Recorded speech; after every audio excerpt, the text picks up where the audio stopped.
자, 여러분, 환영합니다. 오늘 우리가 집중적으로 파헤쳐 볼 분석 자료는요, 지금 전 세계 경제의 판을 완전히 뒤흔들고 있는 거대한 구조적 변화에 대한 내용입니다.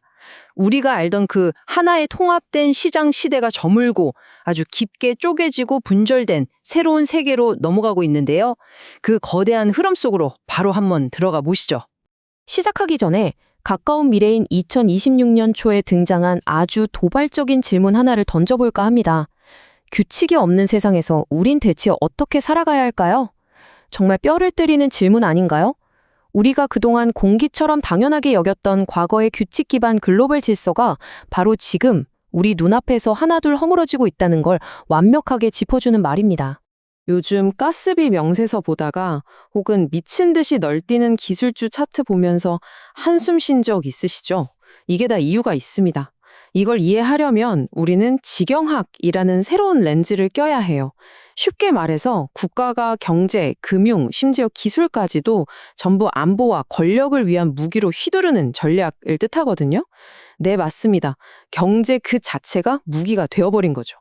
오늘 우리가 다룰 복잡한 지정학적 보고서의 핵심 뼈대, 딱 이렇게 5가지로 정리해봤습니다.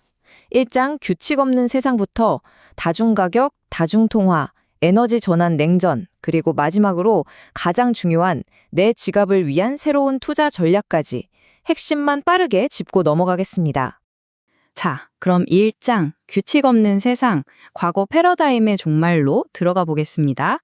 과거 1990년대 이후의 룰은 아주 심플했습니다. 경제는 글로벌하게, 정치는 로컬하게. 다들 기억하시잖아요. 하지만 2020년대 들어서면서 이 공식이 완전히 뒤집혀 버렸습니다. 이제는 경제는 무기화되고 정치는 글로벌화된 거죠. 상품이 자유롭게 국경을 넘나들던 시대는 끝났고 이제는 관세 폭탄이나 수출 통제 때문에 내가 누구랑 정치적으로 친한가가 누구랑 장사할 수 있는가를 결정하는 세상이 온 겁니다. 이어서 2장입니다. 다중가격, 분절된 글로벌 시장. 똑같은 물건인데 가격이 다르다는 이야기죠. 관세나 제재 때문에 싼 데서 사서 비싼 데 파는 이른바 차익 거래가 막혀버리면 어떤 일이 벌어질까요? 엄청난 일이 벌어집니다. 러시아의 우랄유가 글로벌 기준인 브렌트유보다 배럴당 무려 최대 35달러나 싼 가격에 거래되는 현상이 벌어진 거죠. 글로벌 원유 시장이라는 거대한 파이가 완전히 두동강이 나버린 셈입니다. 근데 진짜 중요한 건요, 이게 원유의 문제가 아니라는 겁니다. 우리 주변을 한번 볼까요? 엔비디아는 중국 시장에 팔려고 아예 성능을 뚝 떨어뜨린 맞춤형 AI 칩을 내놓고 있죠. 중국에서 26,000달러면 사는 BYD 전기차, 유럽에선 관세 장벽 때문에 2배나 비쌉니다.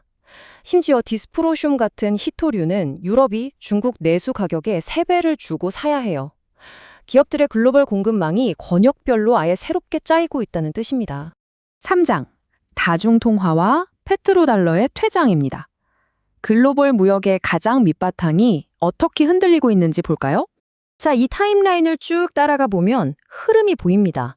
1974년에 만들어져서 절대 안 깨질 것 같았던 페트로달러 시스템, 즉 원유는 무조건 달러로만 산다는 공식이 있었죠. 그런데 2022년 러시아 외환보유고 동결 사건이 터집니다. 이게 진짜 결정적인 방아쇠였어요. 아, 달러가 무기가 될 수 있구나라는 걸 전 세계가 깨달은 거죠.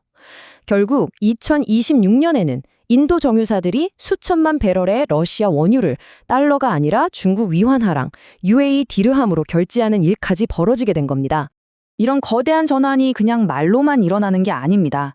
돈이 오가는 물리적인 인프라 자체가 엄청난 속도로 바뀌고 있어요. 중국이 만든 독자적인 국제 결제망인 CIPS의 성장세를 한번 떠올려 보세요. 2025년 한 해에만 무려 245조 달러 규모를 처리했습니다. 기존 달러 시스템을 대체할 진짜 실체 있는 대안으로 급부상한 거죠. 하지만 잠깐. 여기서 우리는 객관성을 잃으면 안 됩니다. 너무 오버해서도 안 되고요. 이 숫자에 주목해 보시죠.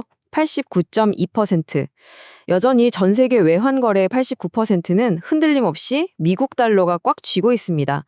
위안화 결제망이 아무리 무섭게 크고 있다고 한들 달러의 기축통화 지위가 내일 아침 당장 무너지는 일은 없습니다.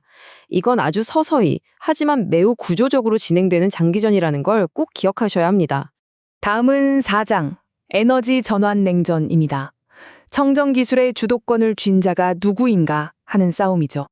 20세기 냉전이 이념 싸움이었다면 21세기는 태양광 패널, 전기차, 그리고 전환 광물을 둘러싼 기술 패권 전쟁입니다.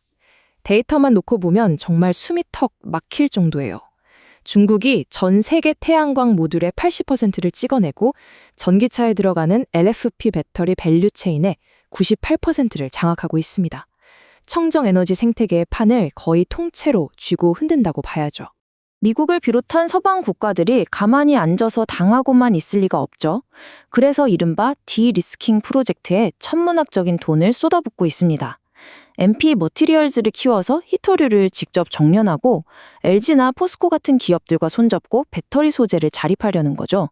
한마디로 중국을 쏙 뺀 우리만의 독자적인 공급망을 필사적으로 만들고 있는 겁니다.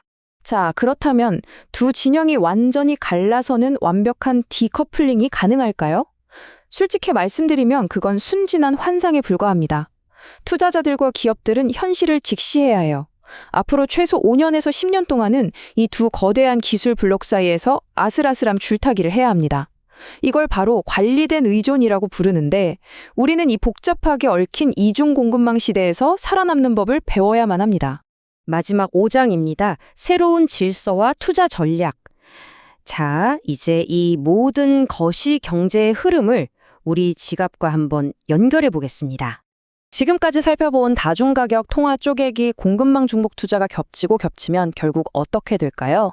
네, 2010년대 우리가 누렸던 그 꿀같던 3L 시대, 즉 저성장, 저물가, 저금리의 시대는 이제 확실하게 끝났습니다. 앞으로 우리는 구조적으로 더 높은 인플레이션, 더 높은 금리, 그리고 롤러코스터 같은 변동성을 견뎌야 하는 3M 시대, 즉 중성장, 중물가, 중금리의 세계로 본격 진입하게 된 겁니다. 이 엄청난 판의 변화 속에서 내 돈을 지키려면 어떻게 해야 할까요? 과거의 국민 룰이었던 주식 60대 채권 40 비율, 이제는 과감히 휴지통에 버리라고 오늘 분석 자료는 조언합니다. 새로운 공식은 50, 30, 20입니다. 주식 50, 채권 30에 더해서 물가 상승을 방어해줄 금이나 전환 광물 같은 대체 자산 비중을 20%까지 쑥 늘리는 거죠. 게다가 미국 한 곳에만 몰빵하지 말고 글로벌하게 투자처를 흩어놓는 것. 이게 바로 새 시대의 생존 전략입니다. 자, 오늘의 해설을 마무리하면서 여러분께 이 질문을 꼭 하나 던지고 싶습니다. 똑같은 물건인데 어디서 사느냐에 따라 가격이 다르고 돈의 흐름마저 쪼개져 버린 이 낯선 세상. 여러분은 이 새로운 게임의 룰에서 살아남기 위해 여러분의 생각과 포트폴리오를 어떻게 바꾸고 계신가요? 한 가지는 확실합니다. 좋았던 옛날은 절대 다시 오지 않습니다. 이 매혹적이면서도 엄청나게 혼란스러운 새로운 지형학적 질서 속에서 여러분은 과연 어떤 항해를 시작하시겠습니까?